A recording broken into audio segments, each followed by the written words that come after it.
Reportage aujourd'hui à la Cité des Paysages. Nous sommes sur la colline de Sion-Vaudémont, au lieu historico-religieux, avec la visite de cet espace muséographique, notamment inauguré en juin 2015 par Ségolène Royal, ministre de l'écologie. Durablement Vôtre, en partenariat avec Oikos Communication, activateur de développement durable. Thibaut Valois, bonjour. Bonjour. Thibaut Valois, vous êtes le directeur de la Cité des Paysages. Où sommes-nous précisément ? Alors là, on se situe dans la halle. C'est la grande salle de la Cité des Paysages qui a une double vocation. C'est le cœur de l'exposition. Alors là, on a travaillé sur une exposition temporaire qui s'appelle L'homme apprenti sorcier des paysages. On pourra peut-être en parler un peu plus.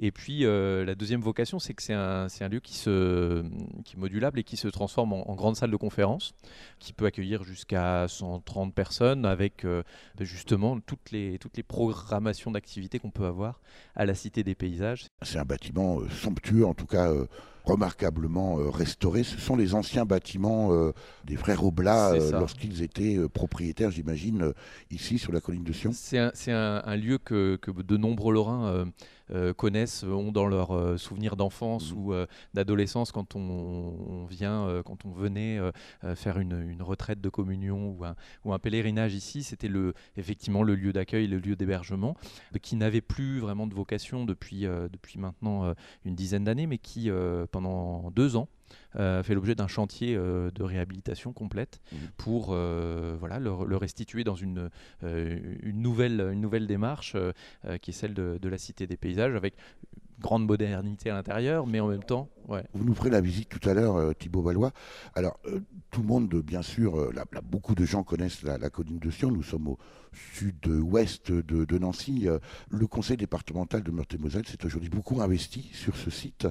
Là encore, comment pourriez-vous à la fois le présenter et puis donner envie de venir le voir ? Oui, alors... C'est vrai qu'on est sur la colline, au lieu de la Lorraine, comme vous le disiez tout à l'heure, avec une très grande richesse à la fois du patrimoine architectural, historique. C'est le berceau des ducs de Lorraine. C'est aussi un lieu avec plein de curiosités géologiques, les petites étoiles de Sion qui sont le témoignage des temps géologiques, des restes d'animaux fossilisés. Les fameux crinoïdes. C'est ça. Et puis la dimension paysagère aussi, puisqu'on est à 530 mètres d'altitude.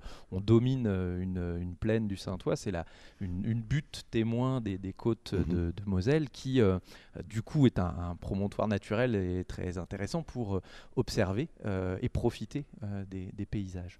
Donc, assez naturellement, c'est une thématique un sujet qui a intéressé le département pour concevoir un projet de développement culturel. Et c'est un projet qui prend maintenant toute sa dimension avec ce nouveau lieu, cet équipement Cité des Paysages, qui est en fait le cœur vraiment d'un programme de découverte et de valorisation des paysages. Pas seulement pour la beauté des paysages, mais dans l'idée qu'on questionne le rapport entre l'homme et son environnement. Et on invite les différents publics qu'on va pouvoir toucher, les visiteurs du dimanche, j'allais dire, mais aussi les scolaires qu'on peut accueillir, ou toute personne intéressée, leur permettre de prendre conscience du rôle d'acteur qu'ils peuvent avoir sur les paysages et de comment on peut effectivement faire évoluer les choses, prendre... C'était un pari assez risqué, Thibaut Valois, d'axer, alors probablement de façon nécessaire, la thématique sur les paysages, parce que la notion de paysage est quand même pour beaucoup de gens un concept un peu abstrait, un peu abscon.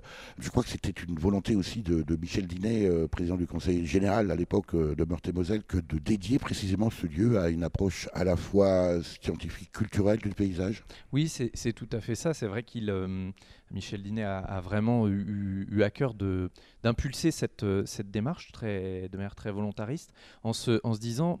Justement, on n'est pas dans le conceptuel, c'est un sujet, le paysage, qui nous concerne tous et qui croise à la fois des dimensions de connaissances effectivement géographiques, des sciences du vivant, des dimensions scientifiques assez fortes, tout en étant aussi un sujet qui touche le sensible et sur lequel chacun d'entre nous finalement a son mot à dire et est légitime pour en parler. Avec peut-être quelquefois le sentiment de ne pas pouvoir agir précisément. Peut-être, oui. D'être un acteur très passif finalement du paysage qui évolue, qui bouge sous la pression des pratiques agricoles, de l'aménagement du territoire, de l'urbanisme. On a des fois l'impression d'être un peu démuni par rapport à l'évolution du paysage. C'est vrai, mais alors justement notre idée, notre marque de fabrique, si j'ose dire, de la Cité des Paysages, c'est de permettre aux différents publics, quels qu'ils soient, où ils se situent, de se dire mon mode de vie, mon comportement quotidien, mon activité professionnelle, quelle qu'elle soit, elle a un impact sur le paysage. Et même si, bien sûr, il y a des choses qui sont peut-être plus visibles ou plus marquantes que d'autres, on peut tous y contribuer, on peut tous justement participer à travers l'aménagement de son jardin, par exemple. tout ce qu'on va pouvoir faire. Peut-être même ces pratiques alimentaires, finalement, en privilégiant plutôt une agriculture bio et locale, par exemple. Exactement. Indirectement, ça a un impact sur les paysages. Exactement. C'est ce que nous expliquait. C'est ça, c'est vraiment cette idée-là. Et de fait, du coup, on devient à la fois outillé pour, à la fois conscient et à la fois outillé pour engager une démarche de transition écologique. C'est vraiment une démarche qu'on souhaite promouvoir à travers toutes les activités qu'on propose. Durablement vôtre, Éric Mutschler. Thibaut Vallois, on va profiter de l'occasion, bien sûr, d'être présent ici à la Cité des Paysages sur la colline de Sion-Vaudémont, pour visiter cet espace très beau, remarquable, en tout cas dans sa présentation architecturale. Voilà, où va-t-on ? Quelle est la surface aujourd'hui dédiée au bâtiment ? Alors, je vous suis, Thibaut Vallois. C'est un bâtiment qui fait 900 mètres carrés, avec 3 niveaux. Alors, c'est vrai que comme on dit, 3 niveaux, en fait, on les voit depuis le bas, puisque tous les planchers ont été explosés. On voit les rebords des 3e niveaux de fenêtres. Voilà, quand on est dans cet espace, la halle, qui effectivement est largement ouvert, on voit bien qu'il y avait 3 niveaux. Alors, le parti pris de l'architecte a été vraiment de faire entrer la lumière. C'est plutôt réussi. Permettre aussi de se dire, on recrée un paysage intérieur, à partir duquel on peut avoir justement une multiplicité de points de vue. Là, on se retrouve au rez-de-chaussée, du même espace. Si on monte à l'étage sur la terrasse, on va pouvoir observer les choses différemment, avoir un nouveau point de vue. C'est conceptuel le paysage. C'est un petit peu conceptuel, mais justement, ça permet de l'appréhender pour de vrai et le vivre physiquement quand on parcourt. Voilà. Et puis, justement, notre scénographe qui a travaillé avec nous sur l'exposition, on a pris le parti de travailler sur le paysage du visible à l'invisible. Donc permettre aux visiteurs de comprendre que c'est pas qu'un beau panorama à admirer depuis le Belvédère, on ira tout à l'heure au Belvédère, mais c'est aussi qu'il y a de micro, ce qui ne se voit pas forcément, notamment toute la biodiversité. C'est un peu la même démarche que de l'infini ou du plus petit à l'infini, hein. Ouais. C'est un peu ça. Alors, je vous suis. C'est l'emboîtement des échelles. Voilà, c'est ça. Alors, si on revient un tout petit peu sur nos pas, on va se retrouver donc dans l'espace d'accueil. C'est ce qu'on appelle la croisée. Donc, c'est un lieu qui est ouvert pour le grand public les mercredis, samedi et dimanche, donc de 10h à 18h. Alors, tous les horaires pourront être retrouvés sur notre site internet pour plus de détails. C'est un espace donc, par rapport au grand public, la visite est entièrement gratuite. Et donc, c'est le point de départ, la croisée, justement, de toutes les activités possibles dans la Cité des Paysages. Très bien. Alors, avec un accueil permanent à la Cité des Paysages. Voilà, avec une médiatrice culturelle qui est là aujourd'hui. Qui s'appelle Laura. Voilà, Bonjour Laura. Bonjour. Voilà, qui nous accueille toute la journée jusqu'à 18h, qui va orienter les publics, va leur proposer les activités du jour. Là, par exemple, aujourd'hui, on est sur, au-delà de la visite possible de l'exposition, une activité du mercredi du jardinier. Très bien. Vous avez un très beau cadre de travail, Laura, hein, entre ce bâtiment et puis le paysage à l'extérieur. Il y a pire comme condition de travail. Alors, où est-ce que vous nous emmenez cette fois-ci ? Si on poursuit, on va monter les escaliers, on va se retrouver au premier niveau. Alors, si le rez-de-chaussée, dans l'exposition, il est plutôt dédié à la place de l'homme et l'influence de l'homme sur ces paysages, l'étage est plutôt une ouverture sur la biodiversité dans les paysages. Et du coup, on a une petite approche sur ici la dimension, alors nouveau point de vue, j'allais dire. C'est toujours très compliqué de rendre compte radiophoniquement de ce que l'on voit, mais en fait, on est donc dans un ancien bâtiment entièrement rénové sur 3 niveaux. Où on a maintenu les ouvertures, les fenêtres et qui aujourd'hui illuminent l'intérieur du bâtiment. Un mur central, un mur de refend, voilà, dont on a gardé les pierres apparentes et puis beaucoup de bois et de pierre, très lumineux. Avec en face de nous un mur dédié aux abeilles. Voilà, le mur des illusions. Là aussi, c'est question de point de vue. D'un côté, on va voir sur le même mur, d'un côté, si on observe, on va voir le cœur de la ruche, et de l'autre, on observe une abeille au cœur de la fleur en train de butiner.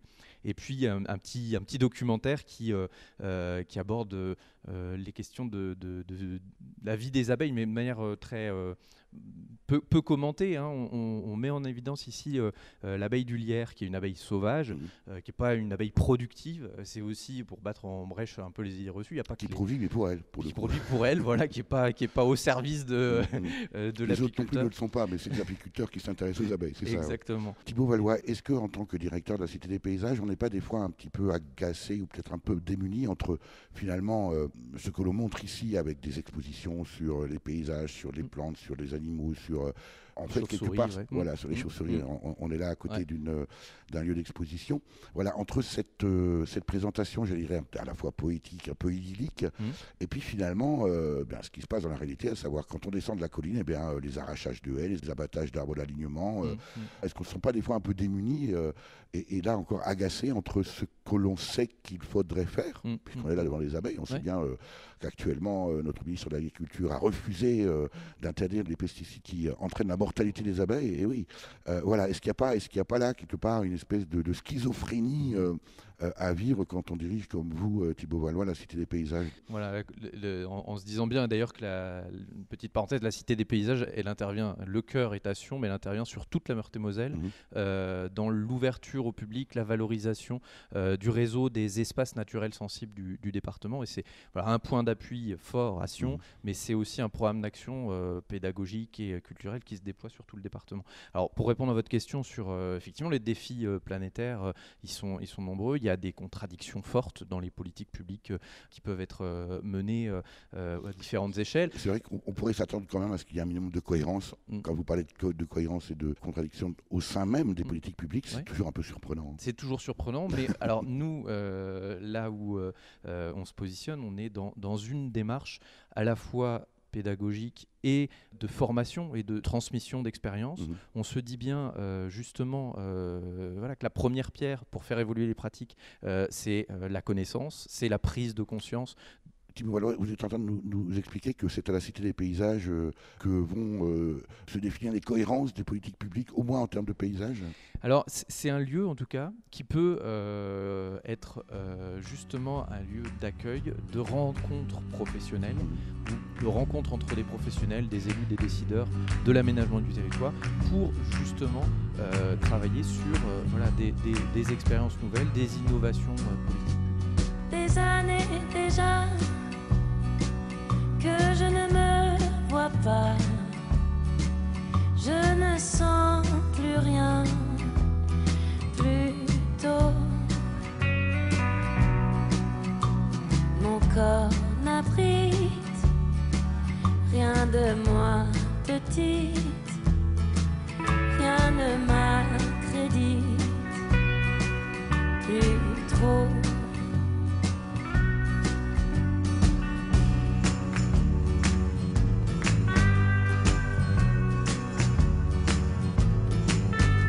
Sensation d'être grande au cœur de la démence. Mon cœur et mon corps ne savent plus trop. Mes souvenirs sont d'un temps bien plus fleuron, d'un temps, d'un aplomb plus haut. Tellement sûr j'étais, tellement sûr j'étais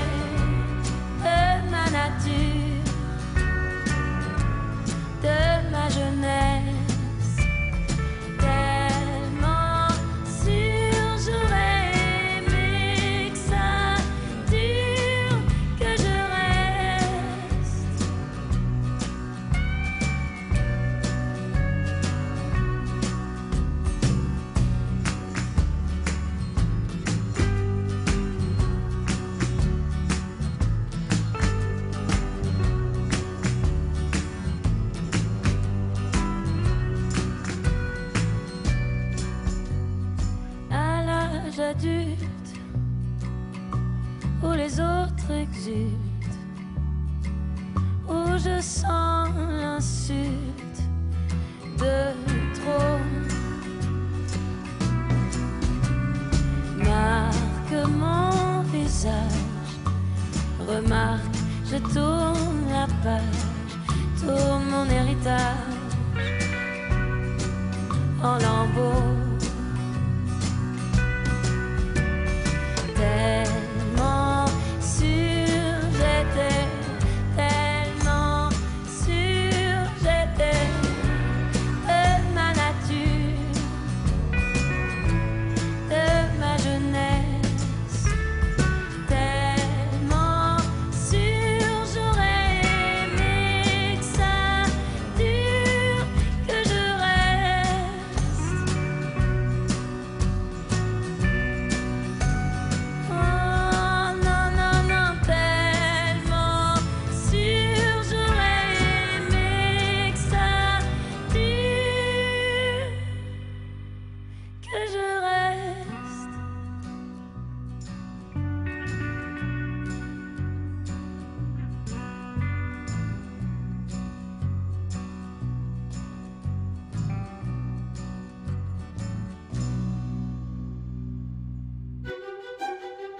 Durablement vôtre, en partenariat avec les radios associatives de Lorraine. Nous sommes toujours à la Cité des Paysages avec Thibaut Valois, son directeur. Thibaut Valois, on arpente ce lieu magnifique et là on se situe devant un espace dédié aux chauves-souris. Oui, alors aux chauves-souris et à la question du point de vue finalement Ça, sur, on a bien sur le compris, paysage. le point de vue, c'est ce qu'on voit du point où on se situe. Exactement. Et que ça change beaucoup. Et ça change beaucoup et on peut aussi, nous, et on invite le visiteur à le faire, changer complètement de point de vue, se dire on peut devenir un animal et percevoir, enfin imaginer comment on va percevoir les paysages C'est-à-dire du que point de vue de l'animal. c'est un espace qui se visite la tête en bas, c'est un peu ça l'idée. Ça peut se visiter la tête en bas, en tout cas il faut avoir envie de rentrer dans le noir. Alors nous y voilà, C'est l'écosphère. l'écosphère. Voilà. Perdez vos repères, allons-y. Alors, si on pousse poussons le rideau, le alors, rideau. on se retrouve dans un espace qui est dans une demi-obscurité, Mhm. lumière noire, où on va justement observer un petit cylindre dans lequel on va découvrir d'un paysage. Si on regarde au cœur du cylindre, on va retrouver un visage. On va suivre. Ça, ça porte un nom, ça, cette installation. C'est une anamorphose. une anamorphose, Voilà. voilà, j'ai cherché le mot. Mhm. Et on peut suivre le petit fil conducteur. On a des éléments à toucher. On a une chauve-souris qui se cache dans un coin. Et puis, si on poursuit le fil, on peut s'installer et puis mettre presque la tête en bas pour observer le gîte des chauves-souris qui vivent sur la colline de Sion, dans un bâtiment tout proche d'ici, dans les combles. C'est une colonie qui passe l'été ici. C'est un gîte de mise bas, puis qui pendant l'hiver va retrouver des cavités un peu plus chaleureuses dans la plaine. Il faut reconnaître aussi que le paysage du Saint-Ouen se prête plutôt bien encore pour l'instant à la présence des chiroptères, des chauves-souris. Tout à fait, avec comme malgré tout des menaces sur leur mode de vie. C'est des espèces extrêmement sensibles aux évolutions. Et aux pratiques agricoles. Aux pratiques agricoles, aux transformations du paysage. Justement. On va quitter ce lieu, Thibaut Voilà, Valois. on continue tranquillement vers la sortie. Mais en tout cas, c'est un lieu où on invite vraiment à changer de point de vue, à perdre ses repères. On retrouve la lumière. On se retrouve par ici, c'est une salle qui très rapidement n'est pas aujourd'hui très investie, c'est un lieu plutôt, on l'appelle l'atelier, c'est là qu'on va retrouver tous les dimanches, tous les week-ends, un certain nombre d'activités, d'animations, ateliers de fabrication d'un nichoir par exemple le week-end dernier, c'est là aussi que les séjours pédagogiques vont être accueillis. Et là, on ressort, Thibaut Valois, pour aller accéder au belvédère. Exactement, donc on monte, là on quitte le premier étage pour monter au deuxième étage par un escalier qui déjà est en extérieur. On sent d'ailleurs aujourd'hui un petit peu le vent. Beaucoup de bâtiments encore, Thibaut Valois, autour de cette cité du paysage, anciens bâtiments religieux dédiés bien sûr et utilisés par des Pères Oblats. Tout ça est en projet encore d'utilisation, de valorisation. Oui, c'est ça. Alors c'est vrai que sur le site de Sion, on dispose, c'est un lieu en partage avec le diocèse, a encore une présence avec une activité sanctuaire spirituelle, mais le département a investi ces dernières années pour constituer des équipements d'accueil, notamment un hébergement pour les groupes. On a ici 80 lits pour accueillir des séjours de classe découverte, par exemple, à la Cité des Paysages, ou un certain nombre d'activités associatives. Et puis, il y a quand même encore toute une partie du couvent qui n'a pas été réhabilitée. C'est un potentiel futur pour d'autres développements de la Cité des Paysages. Alors ici, on est dans l'espace dédié à la colline de Sion, comprendre les paysages de la colline de Sion, leur évolution. On a cette maquette interactive qui permet de voir évoluer depuis les années 50 jusqu'à nos jours le paysage sur la colline et dans la plaine. Où on voit bien effectivement cette notion de but témoin et de colline témoin. Thibaut Valois, en vous écoutant et en vous suivant ici à la Cité des Paysages, on s'aperçoit je m'aperçois que la pédagogie du public est très importante par rapport à son paysage, par rapport à l'interaction avec les milieux, et peut-être une connaissance nouvelle et une approche nouvelle. Le vent souffle. On sait bien que sur la colline, c'est le lieu où souffle l'esprit. Et là, nous sommes donc sur un belvédère entièrement en bois, avec une vue magnifique à quasi 360 degrés. C'est ça. Alors avec une couverture qui permet qui permet d'un peu de s'abriter, mais le vent qui est bien présent. On est sur une vue en fait est-ouest. Vers l'ouest, là, on est sur les côtes de Moselle et les côtes de Meuse. Paysage bien dégagé. C'est là aussi un lieu magnifique pour plein d'activités. On avait ce week-end dernier un petit spectacle proposé par la compagnie du Théâtre de Cristal dont une des séquences se déroulait ici. C'est un lieu où effectivement on va avoir une vue plongeante sur le jardin verger. Cet été, on aura une installation d'art contemporain qui va on va se remettre au chaud ici. On va se remettre au chaud. Thibaut Valois, beaucoup d'animation à la Cité des Paysages. Vous disiez qu'il n'intervient pas que ici sur la colline de Sion, mais qui étend son activité sur l'ensemble du département de Meurthe-et-Moselle. Oui, tout à fait. On est